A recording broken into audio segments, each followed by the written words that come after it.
Bismillahirrahmanirrahim. Assalamualaikum warahmatullahi wabarakatuh. Waalaikumsalam. Alhamdulillahirabbil alamin.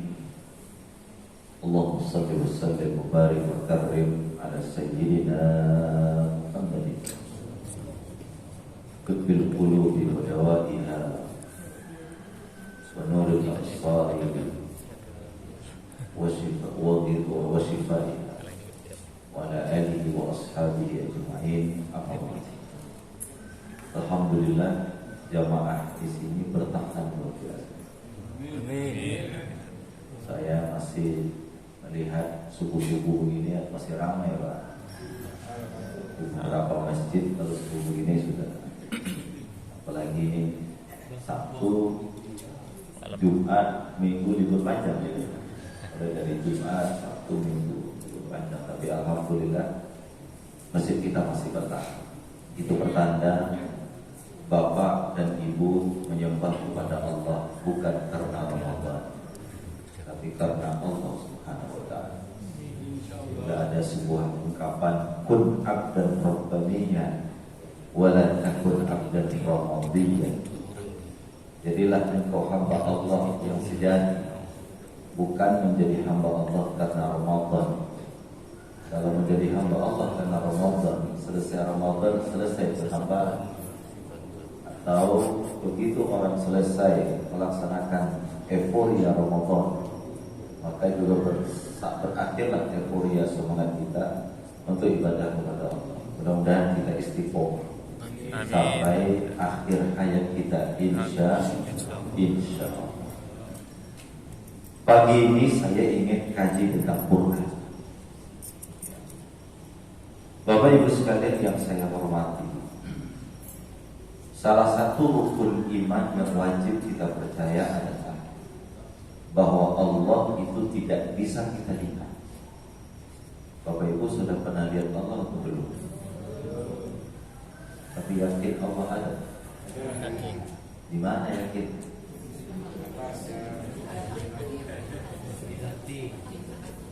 Ya, yakin Allah yakin. Ini banyak kepulangan anak-anak pondok sekarang. Di pondok di Bogor, insyaallah hari lusa. Yakin kita ada Allah. Allah nampak atau tidak? Hah? Tidak nampak, kan bisa jelaskan? Oke. Allah itu tidak nampak, tapi tidak nampaknya itu nampak. Nah, mulai. Allah itu tidak nampak, tapi tidak nampaknya itu nampak. Dan apa yang nampak menunjukkan bahwa dia ada walaupun tidak nampak. Betul kan? Iya kan? Salah satu yang menunjukkan bahwa dia itu ada adalah bahwa dia punya kalam. Punya apa, Bu? Kalam. Kalam itu apa sih? Ucapan, titah. Titah Allah itu bukan kertas, tapi titah Allah itu adalah kalimat-kalimat. Kertas ini namanya mushaf. Apa namanya? Mushaf. Sebelum mushaf ini, sebelum kertas ini dituliskan ayat-ayat Quran, ini kertas ini boleh gak saya injak-injak? Boleh. Boleh gak saya bakar? Boleh saya bawa ke WC? Kenapa boleh? Belum ada isi. Ya.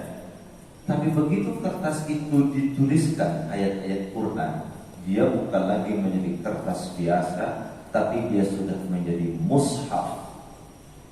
Sudah menjadi apa?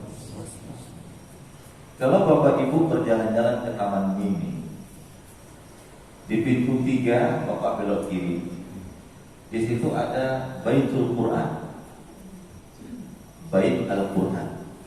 Ada penyimpanan Quran besar yang ditulis oleh seorang santri dari Jawa Timur. Itu besar sekali, tonan itu. Ditulis pakai tangan ya dari kertas yang luar biasa. Yang pertama, ia berfungsi sebagai kertas. Begitu ditulis ayat-ayat Quran, dia bukan lagi kertas namanya, tapi apa? Mushaf. Jadi Allah itu tidak kelihatan, tapi tidak kelihatannya nyata. Nyatanya Allah itu terimplementasi dalam dua ayat. Yang pertama disebut dengan ayat-ayat tanziliyah, yang kedua disebut dengan ayat-ayat kauniyah. Yang pertama ayat apa? Tanziliyah. Yang kedua ayat kauniyah. Ini ada rekamannya Pak, supaya kalau lupa bisa diulang lagi. Ya. Ayat tanziliyah itu yang mana? Dimulai dengan Iqra bismi rabbikal ladzi khalaq. Diakhiri dengan apa? Bukan An-Nas. Al-yawma akmaltu lakum dinakum. Al-Maidah ayat 3. Ustaz, tapi kan begitu kita buka mushaf, bukan Iqra yang kita dapatkan. Iqra itu justru Allah simpan di dalam juz 30 di belakang. Begitu kita buka Quran, yang pertama kali kita temui adalah Al-Fatihah, Bismillahirrahmanirrahim. Karena memang Al-Quran ini disusun di dalam mushaf. Ini perlu kita catat, bahwa bukan berdasarkan kapan dia turun. Kalau berdasarkan kapan dia turun, yang pertama kali kita temukan dalam Quran bukan Al-Fatihah, tapi apa? Iqra al-Alaq. Tapi ternyata al-Alaq itu bukan disimpan di awal mushaf, tapi disimpan di mana? Justru di juz 30. Ya tak? Kenapa? Karena Nabi mengatakan bahwa tertibul ayat was-suwar, tertibnya ayat, ya, penyusunan ayat-ayat Al-Quran dan surat-surat Quran itu berdasarkan petunjuk Sayyidina Muhammad sallallahu alaihi wasallam. Nabi Muhammad punya sekretaris namanya Zaid bin Sabit. Kata Rasulullah kepada Zaid, taruh ayat ini di sini, taruh ayat ini di sini. Itu disebut dengan tauqifi namanya. Apa namanya, Bu? Tauqifi. Apa itu tauqifi? Berdasarkan petunjuk Sayyidina Muhammad sallallahu alaihi wasallam. Nah, itu disebut dengan ayat-ayat tanziliyah. Ayat-ayat tanziliyah itu dibaca dalam bentuk mushaf, namanya Al-Quranul. Ayat-ayat tanziliyah yang Allah turunkan kepada nabi-nabi sebelumnya, Nabi Daud alaihissalam, namanya adalah Zabur. Ayat tanziliyah yang Allah turunkan kepada Nabi Musa, namanya adalah Taurat. Ayat tanziliyah yang Allah turunkan kepada Nabi Isa, namanya adalah Injil. Nah, ini adalah bukti bahwa Allah yang tidak nampak itu nampak, karena dia punya kalam. Karena dia punya apa? Kalam. Nah, saya masuk sedikit ke perbedaan teologis di kalangan para teolog.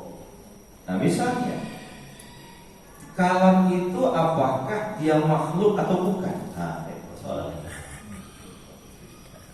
Betul nggak? Ya. Ibu-ibu ini apalah Pak Faisal ngomong ini? Dinikmati aja dulu. Ini makhluk ya? Ini makhluk ya? Bu, Pak, ini makhluk ya? Yang saya pegang ini makhluk? Ya makhluk. Karena beda, ya kan?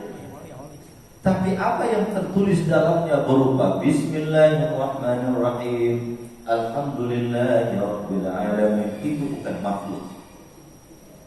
Kenapa bukan makhluk? Karena dia perkataan Allah. Ya kan?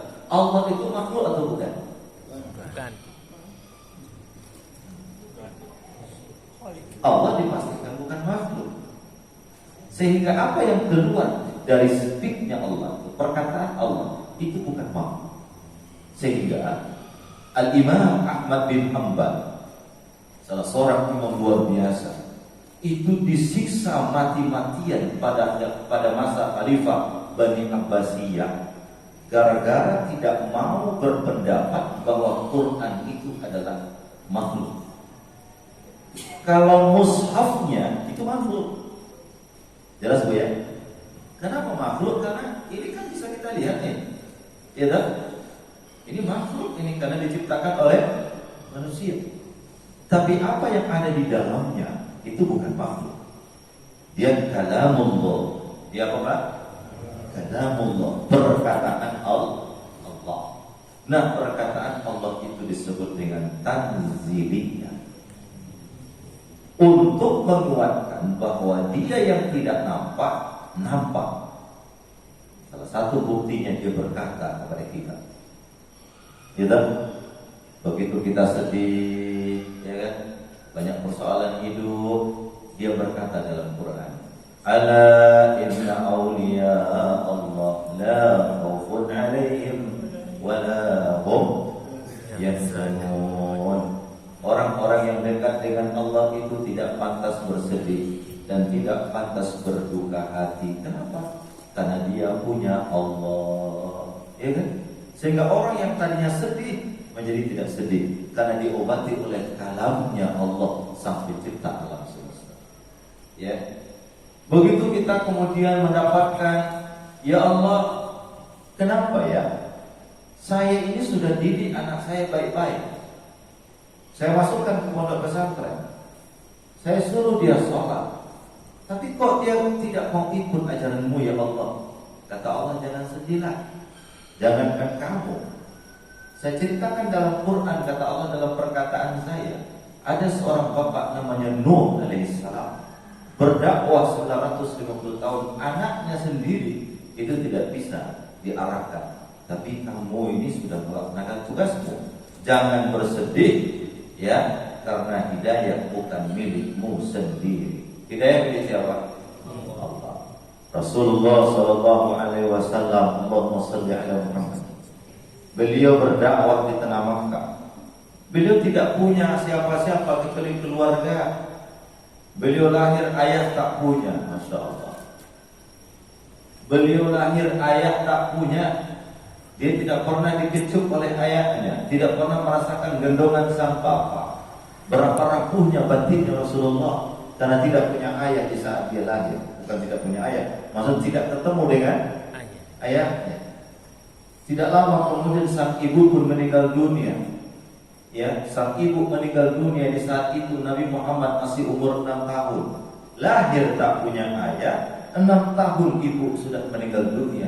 Yatim piatulah seorang diri. Dipelihara oleh paman tercinta namanya Abu Thalib dan Abdul Muthalib sang kakek tercinta.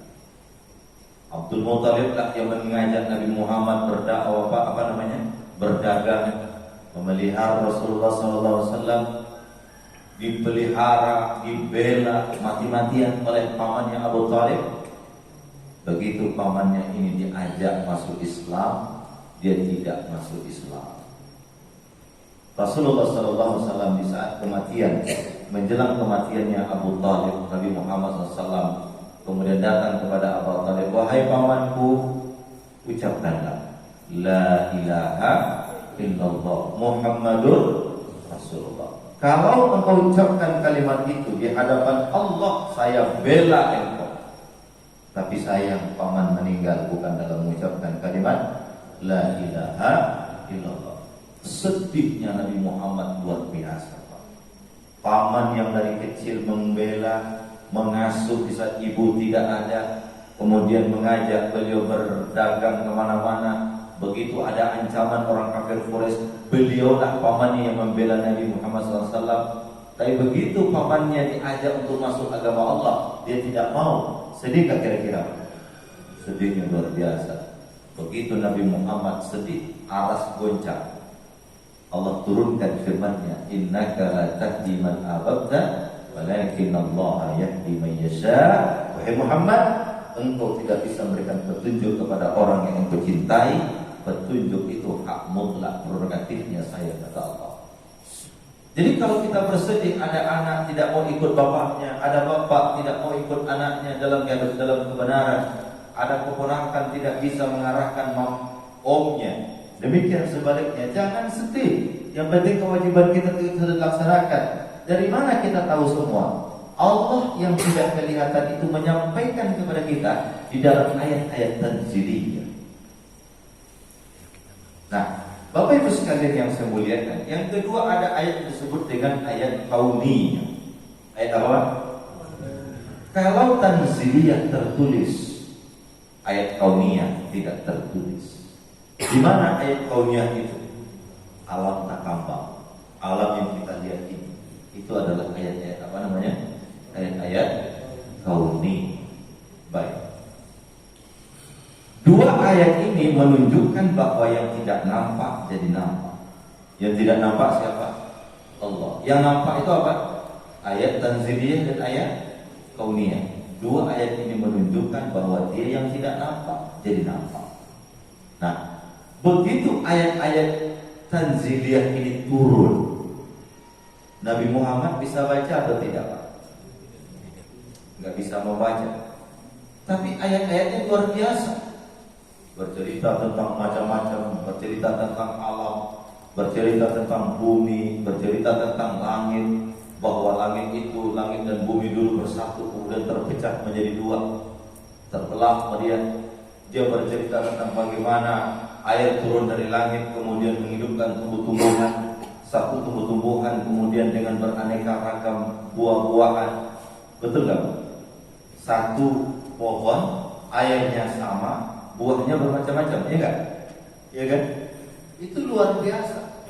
Nah, begitu ayat itu turun oleh Allah Subhanahu wa taala, katakan masyarakat Arab pada waktu itu adalah masyarakat yang sudah melek dengan tradisi sastra. Mereka sudah pintar dalam sastra Arab. Sehingga mereka itu kalau ingin mengungkapkan sesuatu, mereka ucapkan di dalam kumpulan-kumpulan syair dalam bahasa Arab. Begitu mereka mendengarkan Quran, sementara Nabi Muhammad tidak bisa membaca, apa kata mereka? Wa qala alladziina kafaru in hadza illa ifkun iftara. Apa yang ada dalam ayat-ayat Quran itu adalah buatan Muhammad sallallahu alaihi wasallam. Yang tadi saya bacakan ayat pada rakaat kedua. Wa a'anahu alaihi qaumun akharun, dan dibantu oleh konco-konconya Muhammad. Ya, termasuk sahabat-sahabat. Itu Quran buatan dia. Ya. Atau itu adalah saduran syair-syair masa lalu, kejayaan bangsa-bangsa Persia, bangsa Romawi dan segala macam. Itu adalah kejayaan masa lalu yang dituliskan di dalam Quran. Tapi semuanya Allah bantah. Dalam surat Al-Furqan ayat 6 itu kata Allah, "Qul anzalahu alladzi ya'lamu sirra." Yang menurunkan Quran bukanlah pencipta yang tidak mengerti apa yang menjadi tujuan hidupmu, tapi yang menurunkan Quran adalah ya'lamu sirra, yang mengetahui rahasia fis samawati wal ardh, ya di langit dan di bumi. Innahu kana ghafurur rahima, sesungguhnya Allah itu Maha Rahim. Jadi diturunkan Quran itu bentuk kasih sayangnya Allah. Jelas Pak ya? Jadi ayat tentang bahwa Quran itu dikatakan saduran dari peradaban masa lalu, itu dipantah oleh Quran bahwa itu bukan saduran masa lalu, itu diturunkan oleh Allah Subhanahu wa taala, yang mana Allah itu menurunkan Quran karena Allah sayang kepada kita. Masya Allah.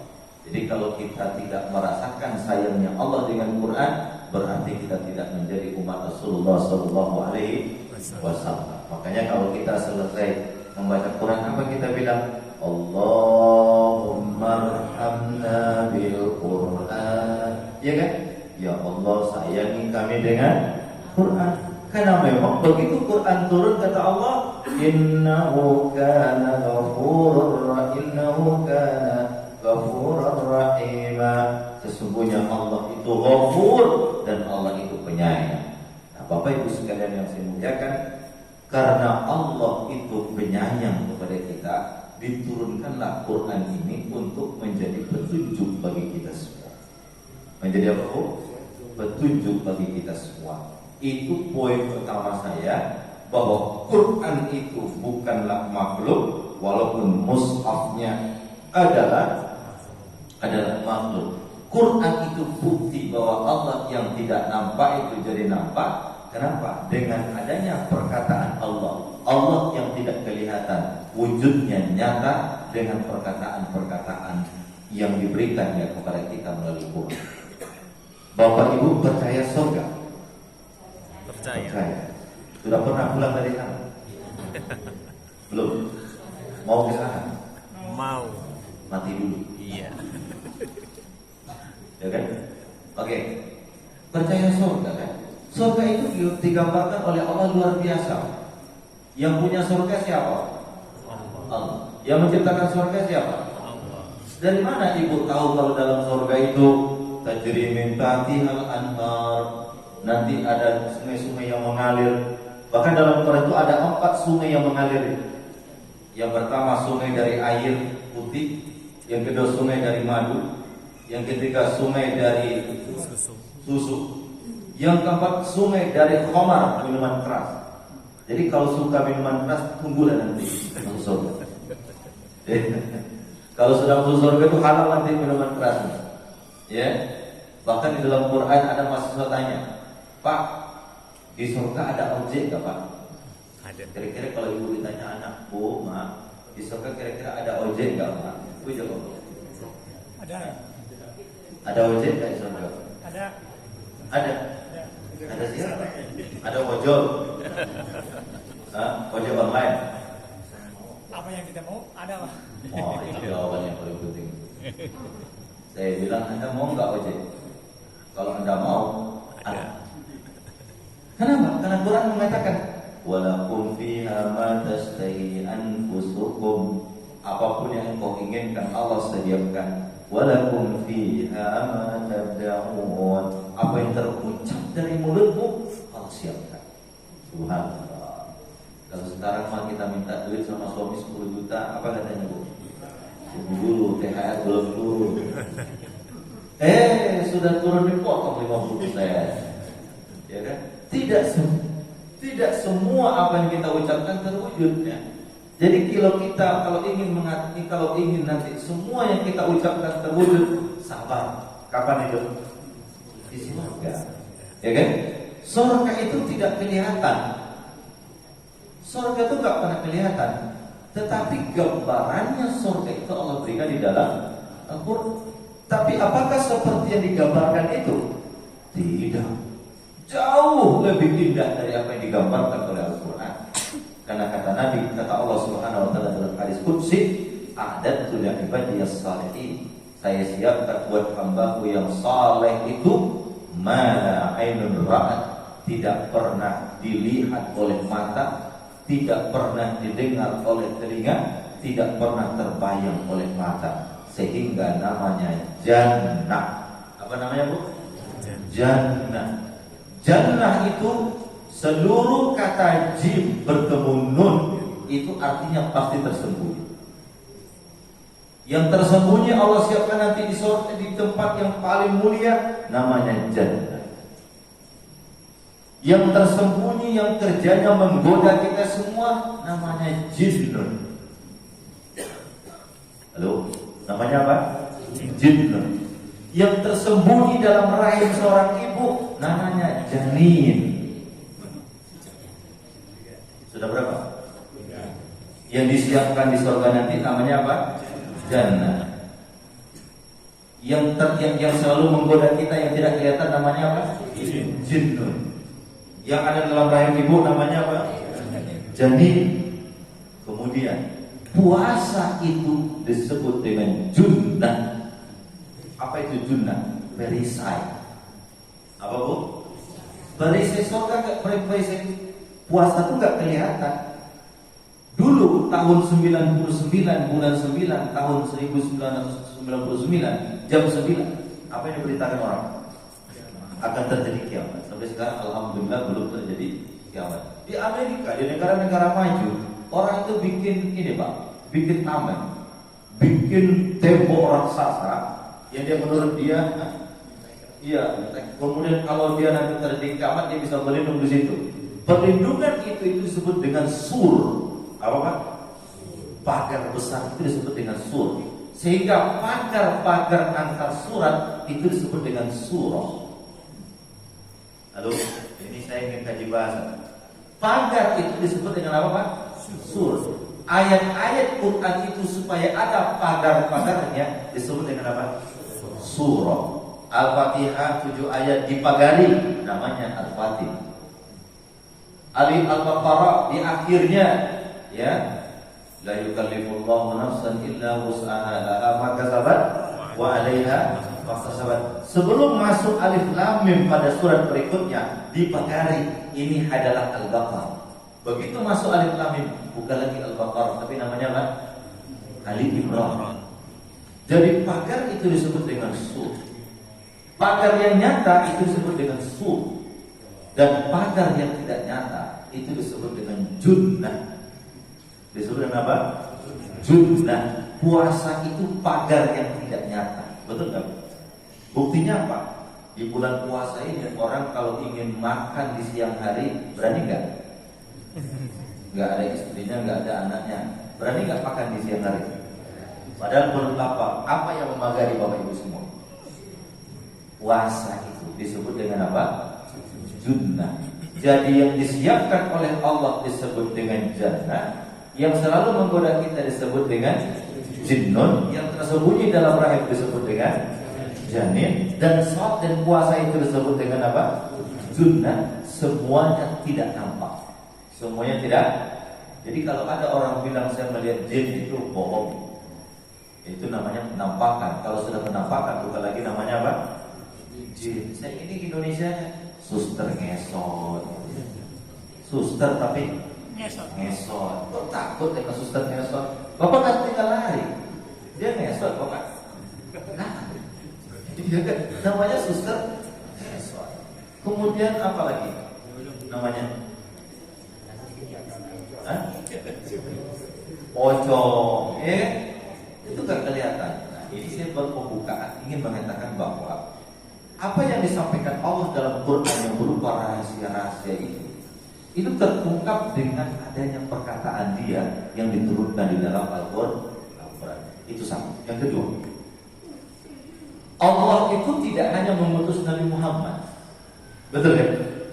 Kita wajib mempercayai bahwa Allah itu mengutus nabi-nabi sebelum.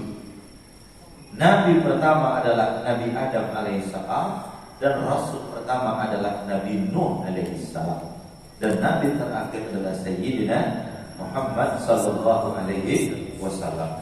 Sehingga di dalam kajian-kajian teosofi itu ada disebut dengan Ar-Risalah, ada yang disebut dengan An-Nubuwah, ada disebut dengan Al-Wilayah.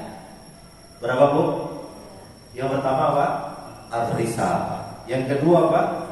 An-Nubuwah. Yang ketiga apa? Al-Wilayah. Ar-Risalah itu Rasul, An-Nubuwah itu Nabi, Al-Wilayah itu Wali. Oke, saya ulang. Ini kalau nggak diulang itu saya hilang. Ada tiga. Yang pertama apa? Ar-Risalah. Ar-Risalah itu Rasul. Yang kedua apa? An-Nubuwah itu Nabi. Yang ketiga Al-Wilayah itu Wali. Nah sekarang pertanyaannya, apa beda Rasul, Nabi dan Wali? Dan orang-orang yang tiga ini itu adalah orang-orang keramat. Rasul itu keramat, Nabi itu keramat, Wali itu keramat. Bedanya adalah kalau Nabi itu tidak diberikan kitab suci oleh Allah, itu Nabi. Dia hanya diberikan ilham-ilham untuk menyampaikan sesuatu datang dari Tuhannya, dan kadang-kadang dia tidak punya umat, itu Nabi.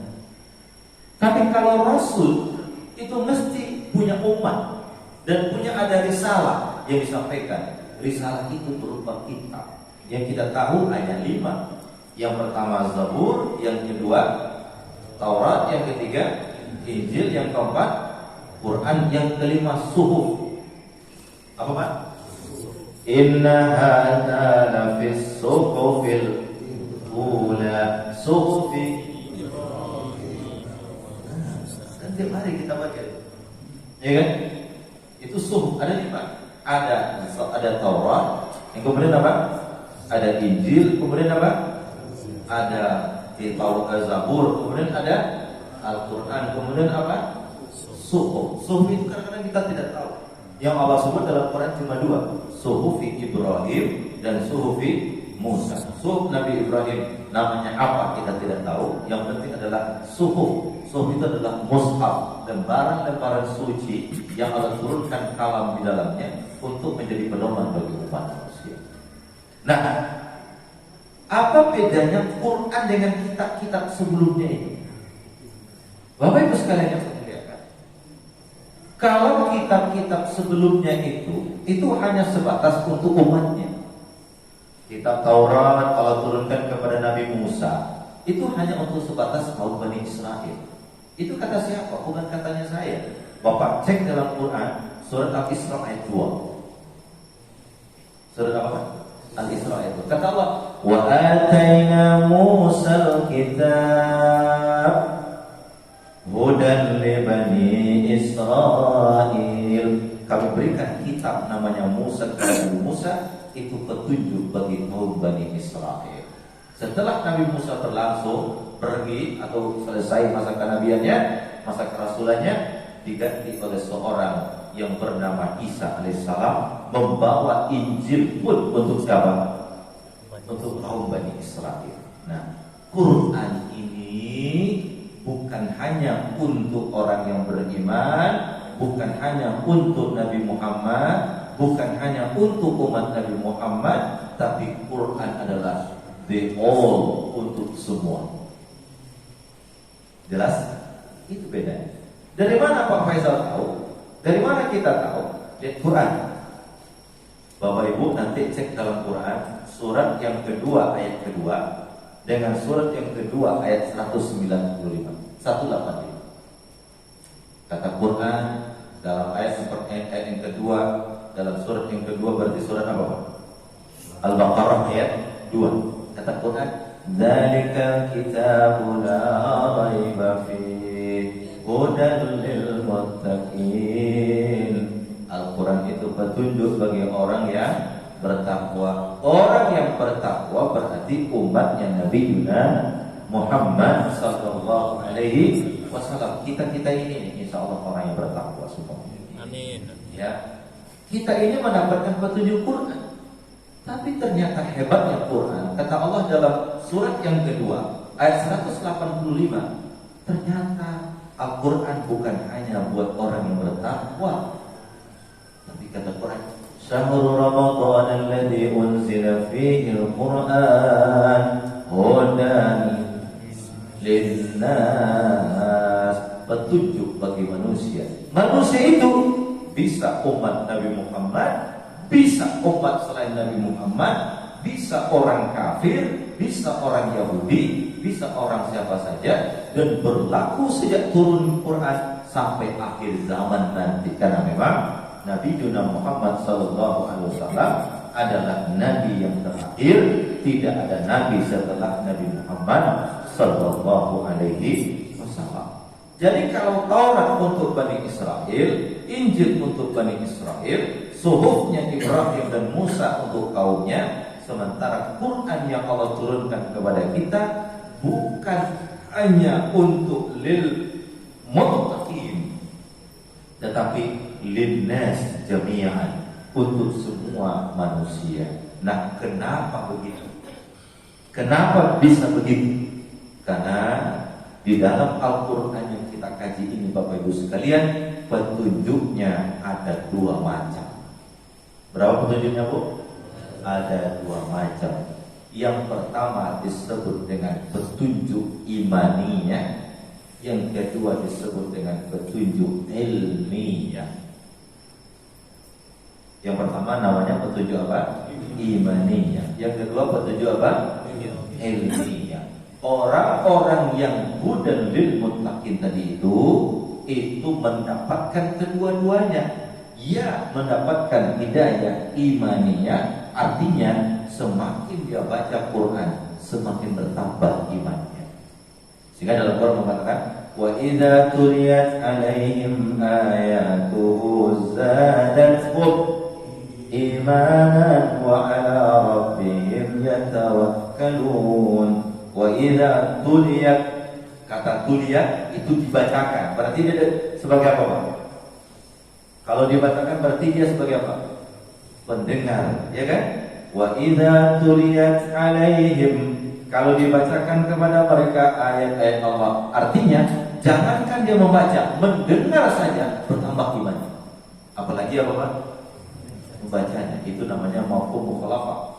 Kalau hanya dibaca saja bertambah imannya, apa? Kalau dibacakan saja bertambah imannya, apalagi membaca, ya kan?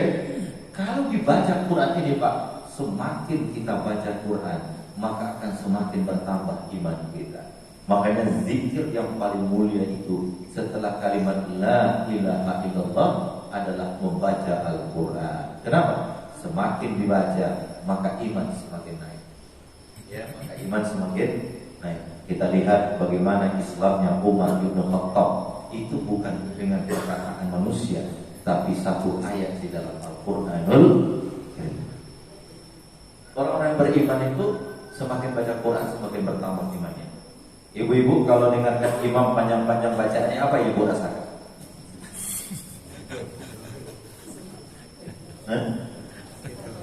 Apalagi kalau sholat tarawih panjang-panjang imam, itu jemaah. Kapan selesai imam ini baca Quran? Apalagi kalau bacaannya juga ya panjang tapi nggak beraturan ya. Tapi kalau panjang enak nggak apa-apa. Tapi ini sudah panjang nggak beraturan ya. Oh itu menggerutu jemaah di belakang. Mulai batuk dari kiri disambung dengan kanan. Pada ujung beliau, ibu-ibu juga sudah mulai batuk-batuk. Itu pertanda iman kita bermasalah. Ya kan? Itu pertanda iman kita apa? Bermasalah. Harusnya kalau iman itu tidak bermasalah, semakin mendengarkan bacaan Quran, semakin tenang batin. Makanya Utsman mengatakan, kalau hati kita itu bersih, tidak akan pernah kenyang dengan ayat-ayat Quran. Subhanallah. Bapak Ibu sekalian, ya mulai dari sekarang coba-cobalah rajin-rajin membaca dan menghafal Al-Quran. Bu ya, orang Indonesia itu alhamdulillah Quran itu 30 juz di luar kepalanya. Ya, di luar kepalanya, tidak ada yang masuk di luar kepalanya. Ya. Saya pernah dapat cerita Pak. Ini kejadian katanya. Jadi di sebuah daerah itu imam yang dihafal cuma 3 full saja. Qul huwallahu ahad dengan qul a'udzu birabbil falaq, kemudian dengan qul a'udzu birabbin nas. Suatu ketika menjelang sholat maghrib, anak muda di depan masjid itu banyak sekali. Melihat Pak Imam datang, kata anak muda, yuk kita sholat. Pak Imam pun telah datang. Karena yang dibaca cuma qul huwallahu ahad. Ternyata tanpa sengaja Pak Imam ini mendengarkan Pak. Ternyata saya ini gelari Imam puluh. Ngeri juga kata dia. Pulang ke rumahnya dan tekan. Besok 2 hari kemudian saya tidak akan lagi menjadi imam full. Saya akan tambah hafalan. Malamnya dihafal ayat Inna anzalnahu fi lailatul qadr wa ma adraka ma lailatul qadr. Yakin dihafal. Pada hari ketiga, saat ini saya akan merubah gelar saya dari imam full menjadi imam tidak full. Allahu Akbar. Bismillahirrahmanirrahim. Wallahu'alim. Amin. Bismillahirrahmanirrahim. Inna lupa. Karena sudah lupa. Inna sudah inna terus. Inna jamaah di belakang sambung inna lillahi wa inna ilaihi raji'un. Kata anak muda dari selamat sudah beriman. Inna lillahi wa inna ilaihi raji'un. Kenapa? Harusnya orang yang beriman itu semakin dekat dengan Quran, semakin bersahabat dengan Quran. Ya kan? Kalau kita sama membaca Quran, janganlah kita sama saling mencela. Kenapa? Orang yang mahir baca Quran itu bersama malaikatnya Allah.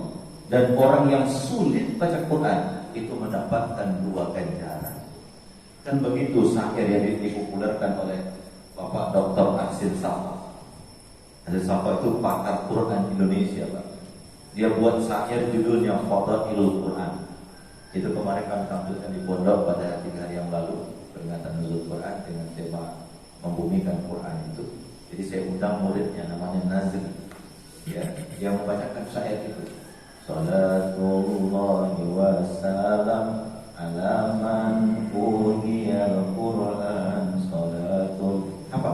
Wa salam ala man uhdiyal Quran wa ahli baitihil kiram sahbi idawil Quran.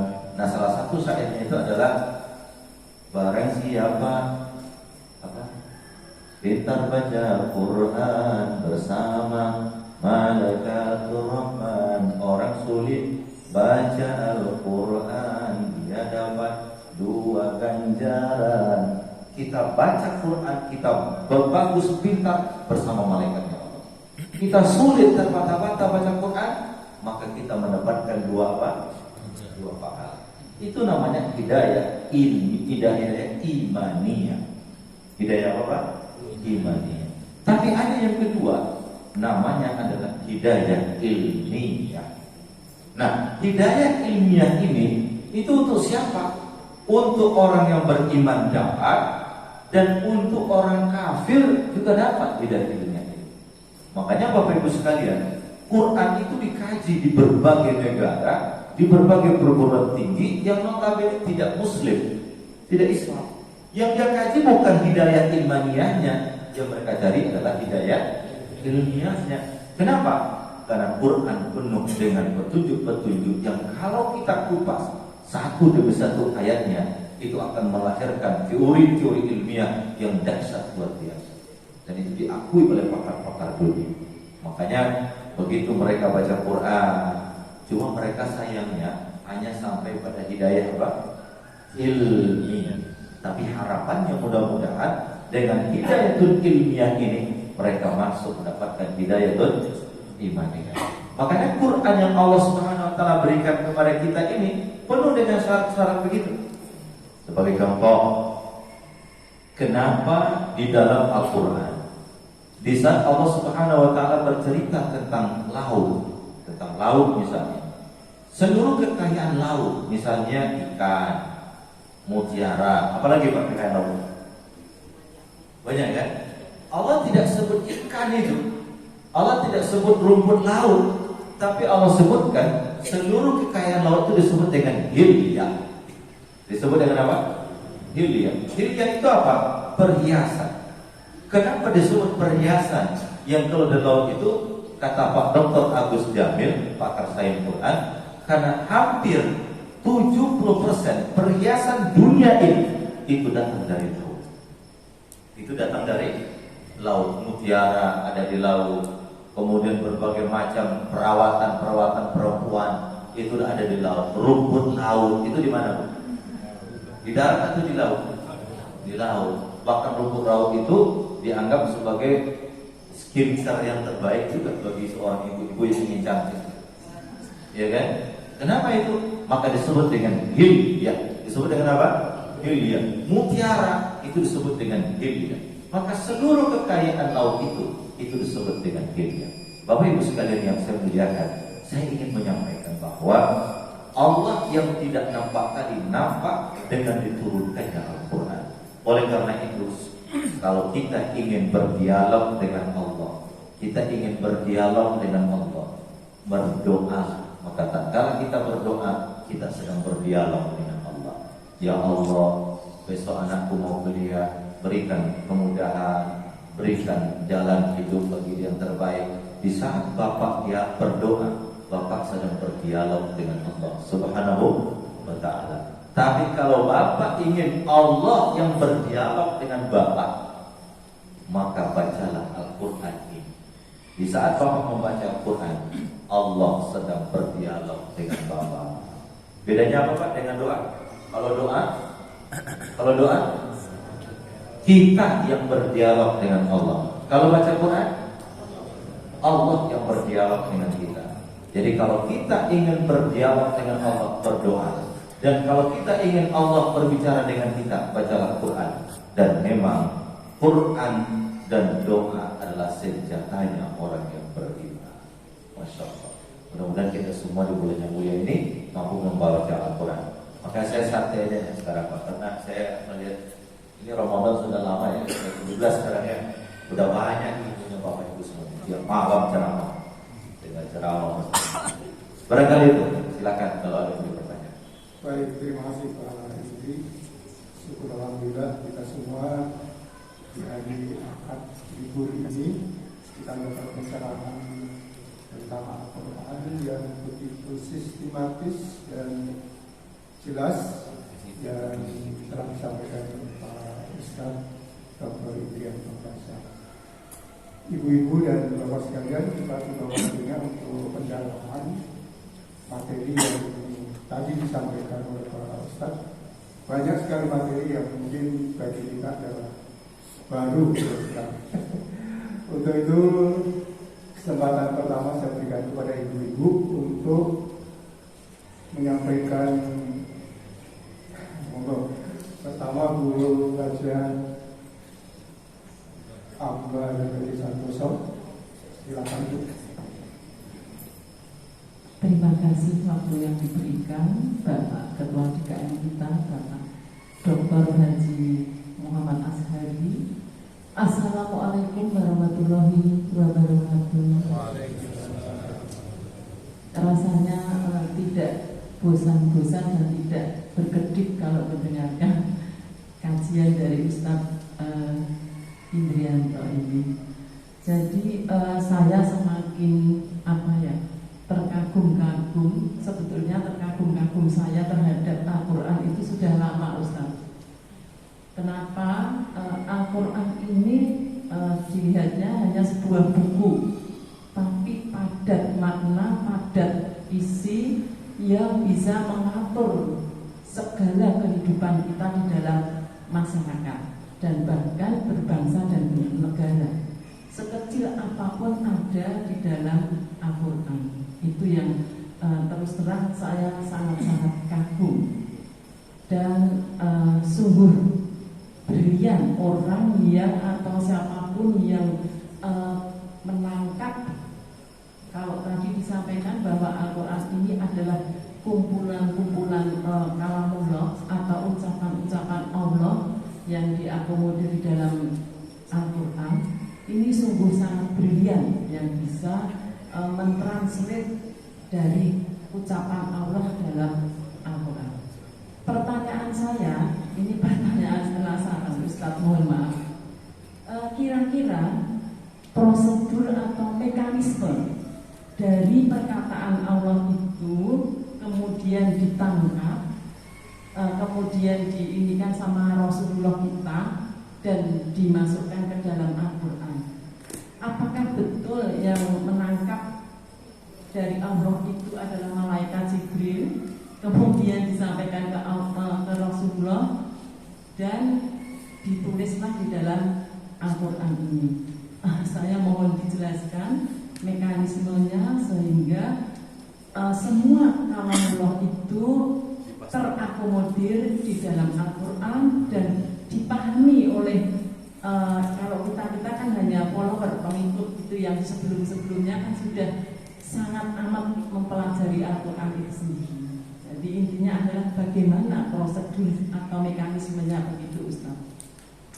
Yang kedua, tadi Ustaz menyampaikan bahwa Al-Quran ini merupakan petunjuk ya, yang memberikan secara imaniyah dan ilmiah. Ya, kalau orang Muslim saya yakin mesti sudah mendapatkan imaniyahnya, maka kita terus percaya dan yakin kepada Al-Quran. Tadi Ustaz juga sekilas menyampaikan bahwa secara ilmiah tidak hanya orang yang Muslim saja, yang non-Muslim juga mempelajari karena diambil ilmunya. Pertanyaan saya, biasanya kalau orang itu setelah mempelajari, dia yakin ilmunya benar, banyak sekali manfaatnya, harusnya itu semua jadi mu'amal gitu, Ustaz, pindah kepada Islam karena dia sudah mendapatkan ilmunya. Nah ini kenapa kok tidak? Jadi dua itu saja pertanyaan kami. Yang pertama prosedur mekanismenya, yang kedua tentang ilmiah ini. Demikian kurang lebihnya saya mohon maaf. Wassalamualaikum warahmatullahi wabarakatuh. Waalaikumsalam. Ini pertanyaan ini kalau dibahas ini 3 semester. Yang pertama, kodifikasi Quran kalau dalam bahasa kuliahnya ilmu tafsir itu kodifikasi Quran. Bagaimana sih Quran turun dari Nabi, dari Allah, kemudian turun melalui malaikat Jibril? Apakah turun nanti bentuknya kertas gitu ya? Atau bagaimana?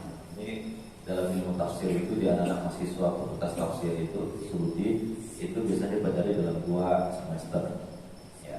Tapi saya mencoba untuk saya jawab dulu ya Pak, ini kalau nggak jawab sekarang saya lupa. Pertanyaan Bu Akbar ini dasar-dasar saya amati. Yang pertama adalah poin pertama yang saya tangkap dari ada kalimat di awalnya bahwa Quran ini dahsyatnya luar biasa. Apapun ada di dalam itu kata itu luar biasa. Ini pernah terjadi di Kairo. Terjadi di Al-Azhar University. Di Kairo itu ada seorang mahasiswa non-muslim. Kemudian bertanya kepada seorang profesor Quran. Dia bilang, "Prof, Anda mengatakan bahwa Quran itu adalah petunjuk dan semua sisi dalam kehidupan ini itu ada dalam Quran. Saya mau nanya, ada nggak sih ayat dalam Quran bagaimana cara membuat roti?" Katanya kan Quran itu petunjuk bagi semua. Ada nggak sih dari awal Al-Fatihah sampai akhir An-Nas itu ada nggak sih ayat yang menggait kita cara buat roti? Jangan ada. Kata dosen tadi, Prof, ada. Anda baca dulu. Ya dibaca semua dari awal sampai akhir, nggak ketemu ayat yang cara bagaimana cara buat roti. Dia komplain sama profesornya, Prof, Anda salah. Coba tunjukkan di ayat mana di surat berapa ada cara membuat roti. Anda belum baca. Anda yang belum baca kata profesor. Ayatnya ada dalam Quran itu. Fas'alu ahla dzikri in kuntum la ta'lamun.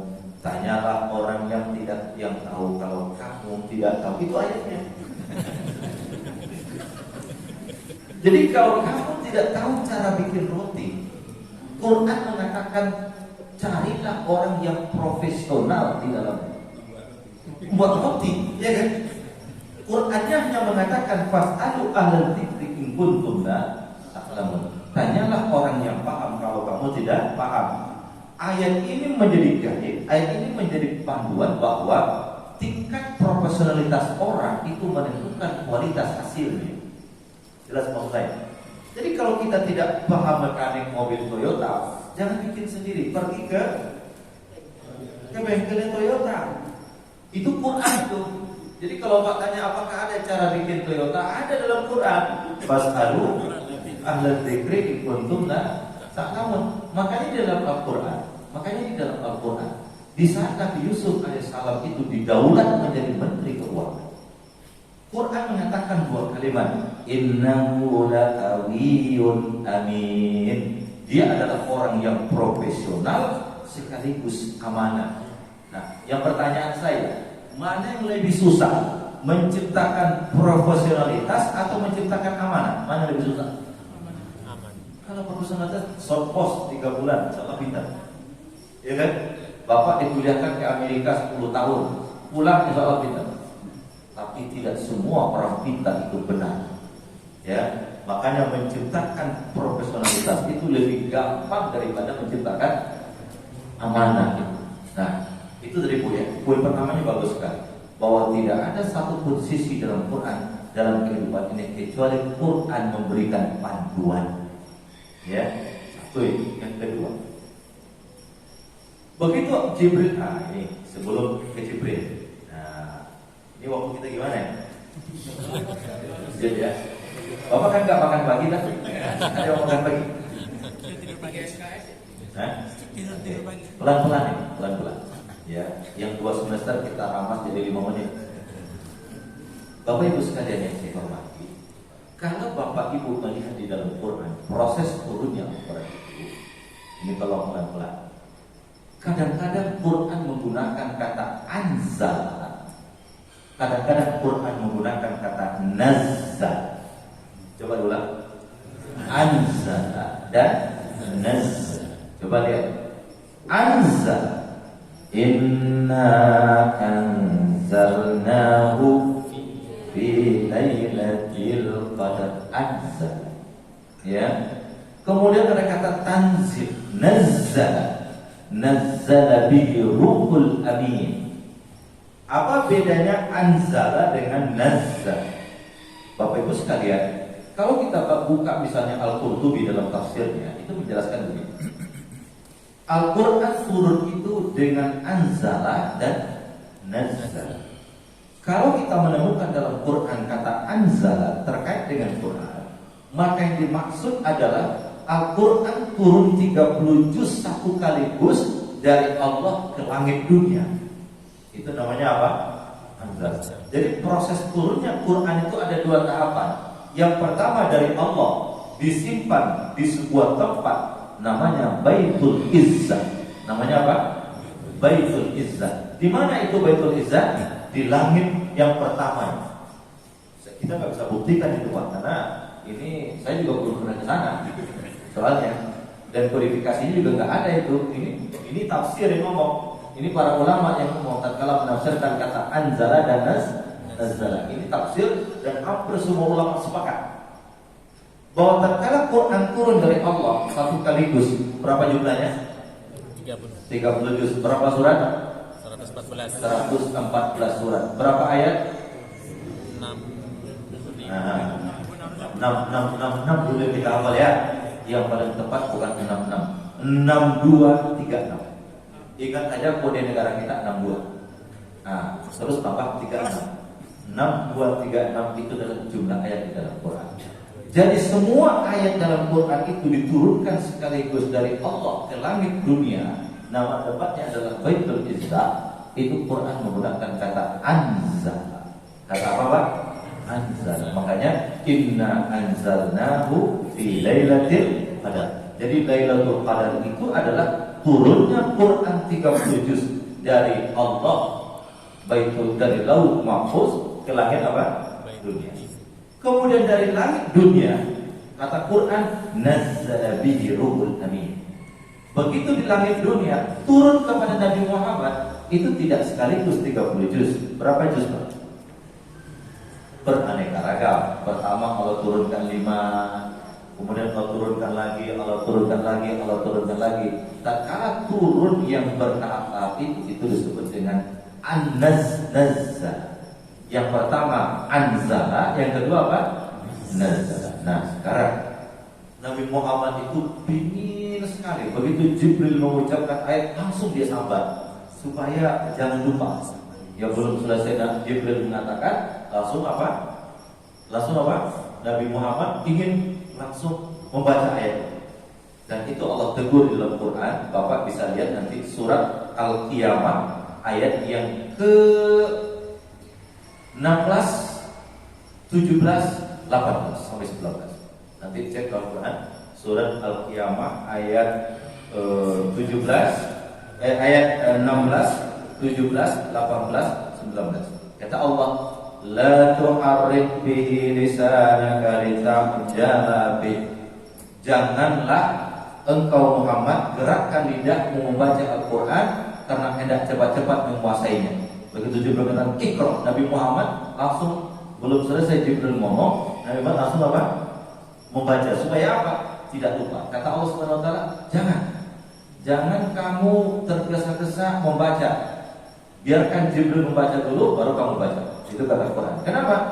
Inna alaina jam'ahu wa qur'ana. Sesungguhnya kamilah yang akan mengumpulkan Quran itu di dada.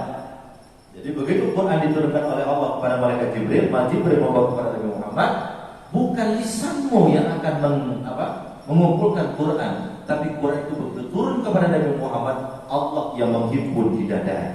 Ini proses pertama. Begitu Quran turun kepada Nabi Muhammad, itu langsung dihafal oleh Rasulullah di dalam dada-dada beliau. Itu poin yang pertama. Nah, bagaimana sampai kita sekarang? Makanya Bapak Ibu di selis promosikan di Baitul Quran di Istiqlal di Taman Mini itu dijelaskan sejarah mulai Quran turun kepada Nabi Muhammad sampai berbentuk mushaf sampai sekarang ini, sampai berbentuk titik-titik ini. Kalla innahu, ini dulu nggak ada kalaka pakai tasdid dulu. Ba, ya, ta itu sama aja Pak. Kalau orang Ciledug baca bisa berbahaya. Ba jadi ta jadi sa jadi ya, karena nggak ada titiknya tuh. Yang menetapkan titik pertama dalam Islam terkenal adalah Abu Aswad Ad-Duali namanya. Ya, nah begitu Quran turun kepada Nabi Muhammad SAW, disimpan di hatinya Rasulullah. Nabi Muhammad SAW memerintahkan sahabat yang bernama Zaid bin Sabit untuk menuliskan ayat-ayat. Ya kan? Begitu dituliskan, dihafalkanlah oleh para sahabat-sahabat semua. Jadi semenjak Nabi Muhammad datang sampai Nabi Muhammad wafat, sampai pada Khalifah Abu Bakar As-Siddiq, sebelum terjadinya perang pada masa Khalifah Abu Bakar As-Siddiq, Quran terjaga di dalam dada-dadanya para sahabat, kemudian tertulis di tempat-tempat yang disimpan-simpan di rumah-rumah para sahabat. Nah, ini yang pertanyaannya ini yang banyak dikritik oleh peneliti-peneliti barat. Pak, kalau begitu, bagaimana mungkin? Apakah tidak ada satu pun ayat yang tercecer? Karena belum apa? Belum terhimpun dalam satu mushaf. Dia masih ada yang disimpan di rumah Aisyah, ada yang disimpan di rumah Abu Bakar dan segala macam. Apa nanti tidak tercecer itu? Itu Allah jelaskan dalam Quran. Inna nahnu nazzalna dzikra wa inna lahu lahafizun. Kamilah yang menurunkan Al-Quran, kamilah yang menurunkan Al-Quran, dan kamilah yang menjaganya. Sehingga kalau kita lihat, begitu terjadi perang pada masa Abu Bakar As-Siddiq, lalu banyak penghafal Quran yang meninggal dunia, 70 penghafal Quran dari sahabat meninggal dunia. Akhirnya Umar mengusulkan kepada Khalifah Abu Bakar, "Hai Abu Bakar, sudah saatnya Al-Quran yang berceceran itu kita kumpulkan menjadi satu mushaf." Jadi apa Pak?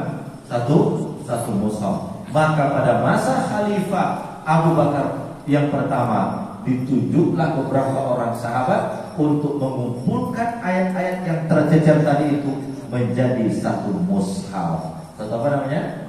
Mushaf. Dilanjutkan oleh Umar ibnu Khattab dan dilanjutkan oleh Utsman ibnu Affan. Pada masa Utsman ibnu Affan kemudian Quran itu sudah dibagi-bagi dan kemudian dia sudah berbentuk apa namanya? Quran seperti ini, sehingga kita mengatakan Mushaf Utsmani. Apa Pak? Mushaf Utsmani. Kenapa disebut Mushaf Utsmani? Karena beliau lah yang mempelopori mushaf dicetak itu, kemudian dikirimlah ke seluruh apa? Dunia, ke seluruh negeri pada waktu itu. Nah, terjadilah berbagai macam. Ada sahabat di daerah sana membaca wadduha wal laili idza saja. Kira-kira kalau Pak Ibu baca itu di sini, kamu enggak masyarakat? Bismillahirrahmanirrahim. Wadduha wal laili idza saja. Nah, kira-kira gimana? Hah? Oh, enggak. Pak Imam sesat. Merubah Al-Quran. Bukan. Quran itu diturunkan oleh Allah dalam 7 bacaan. Insya Allah tahun ini Kementerian Agama, saya sudah 5 kali ikut. Kementerian Agama sedang menyusun mushaf dengan berbagai qiraat. Mushaf dengan berbagai qiraat. Ada dari riwayat Hafs, ada riwayat Nafi', misalnya wadduha, itu dari kata wadduha. Kenapa wadduha? Karena ada bagian bacaan disebut dengan imalah. Apa namanya? Imalah. Jadi wadduha menjadi wadduha. Supaya apa? Nanti ibu ke luar negeri atau kemana mendengarkan orang bacaan wadduha, jangan disalahin. Itu qiraah berdasarkan riwayat imam yang ini. Itu disebut apa? Wadduha. Contoh lagi banyak sekali. Kemarin saya ikut 3 hari itu tentang surat apa itu? Juz 13, 14, 15. Banyak sekali ayat, misalnya mu'minun itu bukan dibaca mu'minun tapi baca mu'minun. Dibaca bukan mu'minun tapi dibaca apa? Mu'minun. Wawnya yang tadinya ada tasdidnya, hamzahnya mati itu menjadi mu'minun bukan mu'minun. Itu riwayatnya jelas. Makanya pakar qiraah itu gak sembarangan orang. Bisa sembarangan ustaz, gak sembarangan. Al-ate al-inta bisa begitu. Karena itu riwayatnya jelas, ya. Ya kan? Yang pakar di Indonesia itu enggak merubah arti. Ya, yang pakarnya di Indonesia itu namanya itu Dr. Ahsin Safaq Muhammad, mantan rektor IIQ, Institut Ilmu Quran. Itu beliau S1, S2, S3 qiraat di Madinah University, Al-Quran, dan dia menguasai berbagai macam qiraat. Saya waktu ikut 5 kali itu masalah qiraat ini, saya pun tidak paham karena kok menjadi mu'minun, menjadi ada imalah, ada tawasul, ada lini, berbagai macam istilahnya. Saya selama di konsen di tafsir, begitu masuk di situ saya belajar lagi, apalah ini? Kok menjadi mu'minun, kok menjadi lin, segala macam. Itu Ibu ya.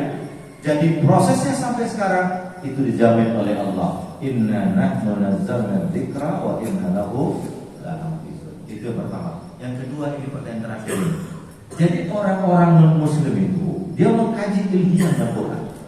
Ya itu pertanyaan yang kedua. Nah, kenapa dia belum menjadi mu'alaf saja? Nah, lagi-lagi petunjuk Allah itu ada dua. Yang pertama disebut dengan hidayatul irsyad, yang kedua disebut dengan hidayatul taufiq. Hidayatul irsyad itu dia mengkaji ilmiah Quran, mendapatkan petunjuk dari ilmiah itu baru namanya hidayatul irsyad. Nanti dia beriman atau tidak, menunggu yang kedua disebut dengan hidayatul taufiq. Hidayatul taufiq itu datang dari Allah Subhanahu wa taala. Tidak sedikit para pakar yang mengkaji ilmu tafsir, ilmu Quran berbagai ilmuwan, rata-rata mereka itu asyhadu an la ilaha illallah wa asyhadu anna muhammadar rasulullah. Tapi itu cukup ya, satu aja. Ini sudah setengah kita. Ya, terima kasih Ustaz. Saya yakin ibu-ibu dan bapak sekalian banyak